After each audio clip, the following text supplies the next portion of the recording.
Rosemary Pars. Today I will be talking about my theory Human Becoming and relating it to how we can implement into the following scenario in nursing. When you are taking care of a patient like Mr. George Alexandro who's facing a difficult situation, as a nurse all you can do is to be there with the patient rather than finding a solution for the problem. According to my theory, people are free to continuously choose ways of being with their situations. Under the assumption meaning, human becoming is freely choosing personal meaning in situations in the intersubjective process of living value priorities. The patient will find meaning with his own experience and values. Rhythmicity states that human becoming is co-creating personal meaning in situations by revealing, concealing, and enabling limiting of connecting, separating. Transcendence explains that human becoming is co-transcending multidimensionally with emerging possibilities. The environment is everything in the person or and his experiences. The environment is inseparable from the person as well as complementary to and evolving with the person. My theory differs from the traditional nursing process, particularly in that it does not seek to fix the problems. The theory provides the nurses the ability to see the patient's perspective. This allows the nurse to be with the patient and guide him or her towards the health goals. The human becoming theory includes the totality paradigm, which states that man is a combination of biological, psychological, sociological, and spiritual factors. It also includes the simultaneity paradigm, which states that man is unitary, being continuous, mutual interaction with the environment. Let's go to the scenario to see how the nurse incorporates my theory in her nursing care.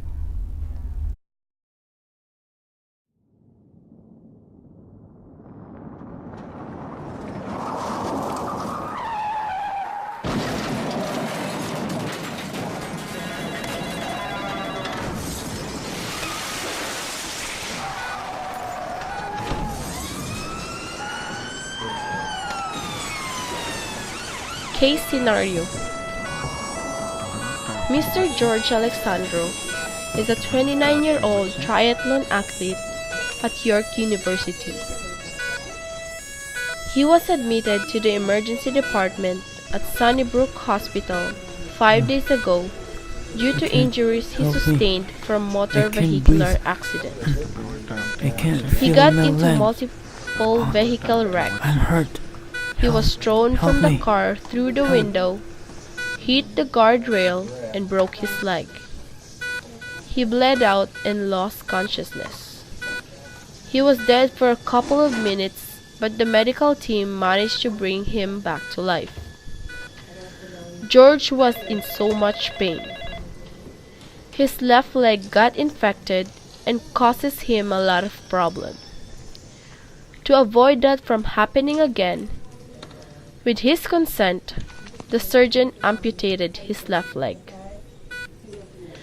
As a result, he is experiencing altered body image, which enormously affects his activities of daily living. Everyone in the healthcare team is working towards George's recovery plan. He is currently in the medical surgical unit. Since the surgery, George appears to be sad and often isolate himself from people. Prior to the accident, George lives with his parents' house. He was able to balance and excel both in his academic and extracurricular activities at the same time. As an athlete, he competes to different schools all over Canada and States.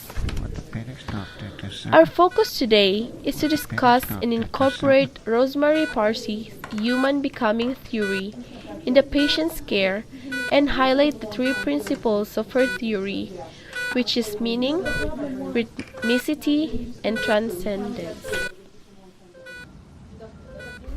Hello, George. My name is Rachel. I'm your nurse for today. Please have a seat.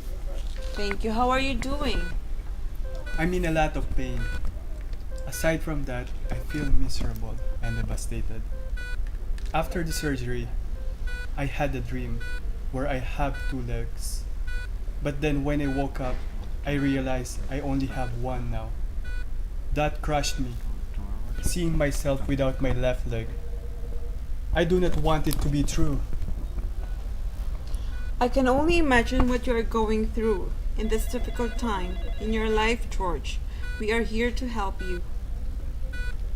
I would not be able to do what I love doing now. How can I compete in running? I cannot understand why all of the people this happened to me. It must be very frustrating not to be able to do what you spontaneously can do before. It would help to discuss what are you feeling. It bothers me to think it's going to be like this for the rest of my life. Without my left leg. It is surreal. Son, my heart is broken seeing you in this situation, son. We will do everything to support you to get better and recover fast, so don't worry. What are the things at this time in your life that are most important to you? My career, but most especially my family. I used to be the one looking after my parents, but now I myself became a burden to them. Don't worry, George. We will never think of you as a burden. We are always here for you as a parent. Can you please tell me your main concerns?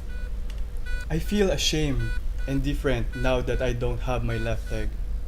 I receive a lot of attentions, and people feel sorry for me. More than anything else, I just want to be normal again. I do not know what is going to happen to me after this. I think I just need some space and time for now. Okay, George, I respect that. I will come back once you are ready to talk again. If you have any questions, please do not hesitate to let me know. Scene 2. George and Lightning. After realizing the full impact of his leg left amputation, George has been discouraged and depressed for quite some time. He was questioning a lot of things like, what if I did not go to the meeting that day, and so on. He easily gets angry sometimes and was withdrawn. George's confidence and self-esteem was down. This comes and goes through the early rehabilitation process. As his wound began to heal, he starts to be more open in conversation. Why do I easily get angry and hated being special or different? Is it normal to push people away from me? Being angry seems down with fear. Fear in the sense that you are afraid and may think people are being nice to you because of your current condition. What are you feeling is normal part of grieving process. According to studies, losing a limb is comparable to losing a loved one. That is exactly what I felt when I lost my leg. Knowing the stages of grief, the better you understand your feelings, cope with the loss, and face the new challenges in your life. I want to know more about the process of grief. Can you help me find some reading materials for it? Motivational prayers will help as well. Sure, I can do that for you. We actually have the Serenity Prayer we will give away for those who are interested. Okay, let's see. Thank you very much. Let me read it. Okay. God grant me the serenity to accept the things that cannot change, the courage to change the things that can, and the wisdom to know the difference. Wow, this is really enlightening. Thank you again. I believe you will find a way to face your situation because you are open and willingness to learn. You will find it faster for you to acknowledge the grief process, the faster it moves you forward to recovery. Scene 3. Acceptance. After numerous interactions of the nurse with George, exploring the possible options of his care plan, George realized that he will not move forward if he does not stop overthinking on things he does not have control over. Instead, he started thinking on the things he has control. In addition, the guidance he receives from his family became the source of his strength. He came to understand and accept that his limb is gone and not coming back. He plans to get prostheses for his left leg and attend rehab so that he can go back to his active lifestyle. He learned that it is time to live with a disability and was able to see his pathway clearly now.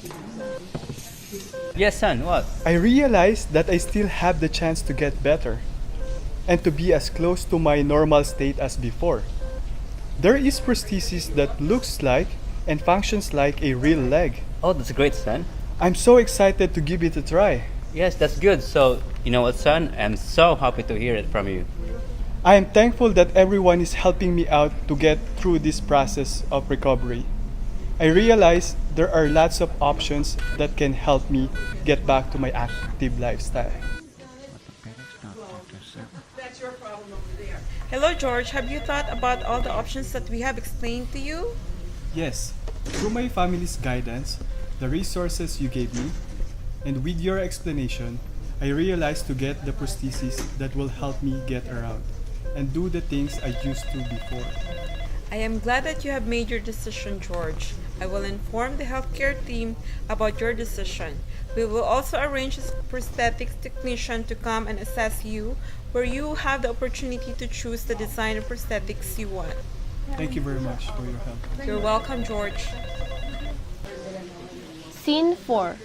Experience of having prosthesis. 9 months after the surgery, George is getting used to the prosthetic leg. His wound was completely healed. He was able to walk again without any other aid aside from the left leg prosthesis.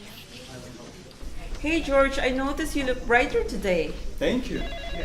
I have been able to conquer the battle of shame now. At some point, shame was really hard to carry. I feel that I was not good enough. It was not an easy road. But I completely accept what I look now. My leg prosthesis boosted my confidence. Plus, I am managing the pain much better now. I am more motivated after all those ups and downs. Now I know the reason why it's good to hear that. It was challenging in the beginning. I find that I cannot do things as fast as I used to. I am relearning things I already know. It was tiring and frustrating, but I have overcome it. That's how in the beginning it is normal. Take it one step at a time. Patience will help you eventually master all the things again. You are right. Actually, I am starting to be active again. I did a drive test few weeks ago and passed the test. I am able to drive now, and just a couple of days ago, I was able to ride a bicycle again. Can you believe that? Wow, you keep surprising us with your good news. Scene 5. Full recovery.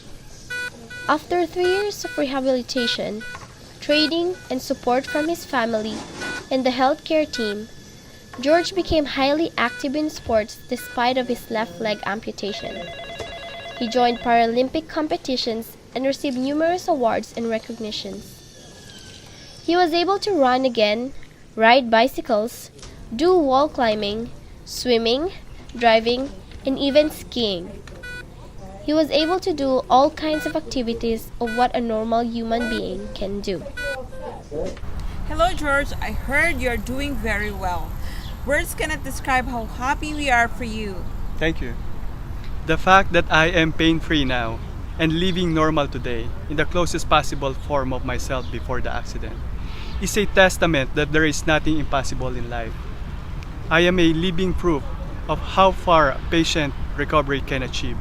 With the unwavering support and encouragement of nurses like you and the healthcare team in my journey, I commend all your hard work. As a nurse, there is nothing more rewarding and fulfilling than to become part of transformation in achieving the optimum quality of life of our clients. I must say, the quality of life I have now does not only match what I had before the accident, but exceeded my expectation beyond imagination. There are so much opportunities and doors that open to me. I could not ask for anything more. Thank you very much.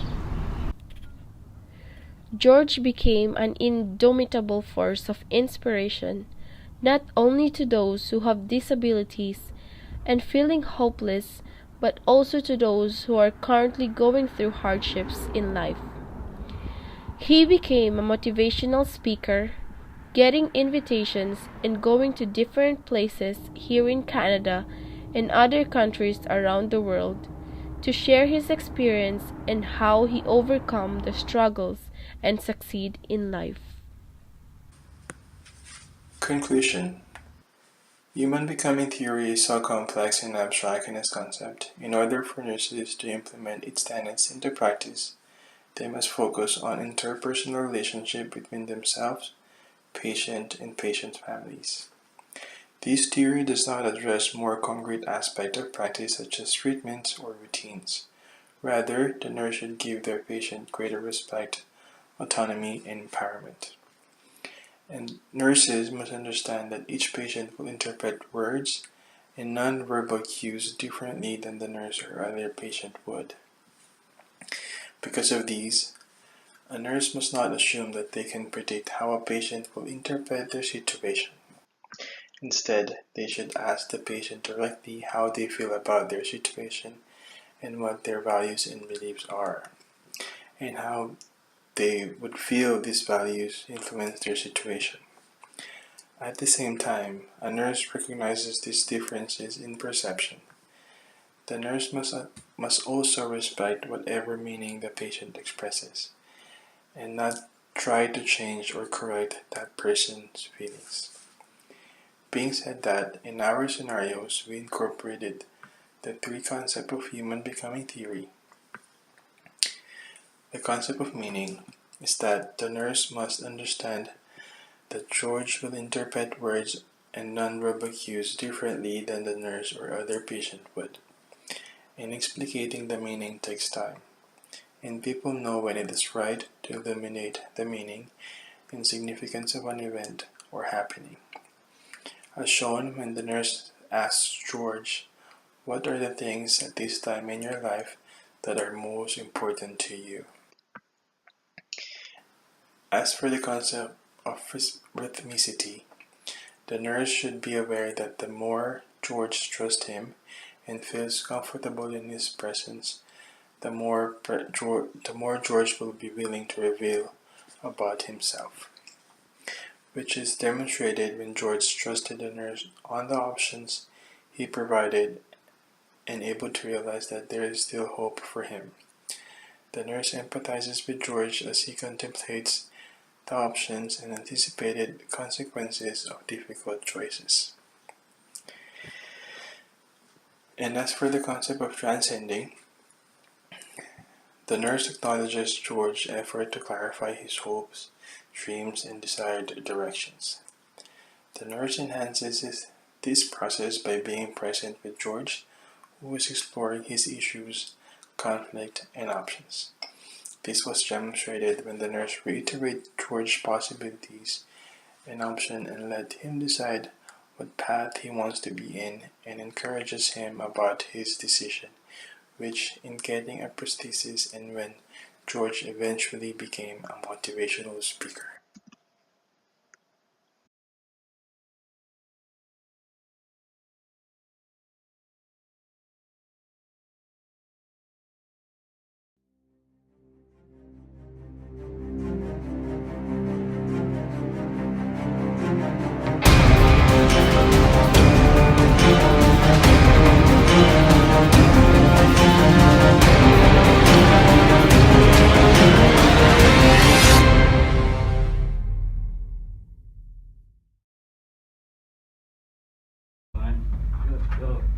Hope you like it. Thanks for watching.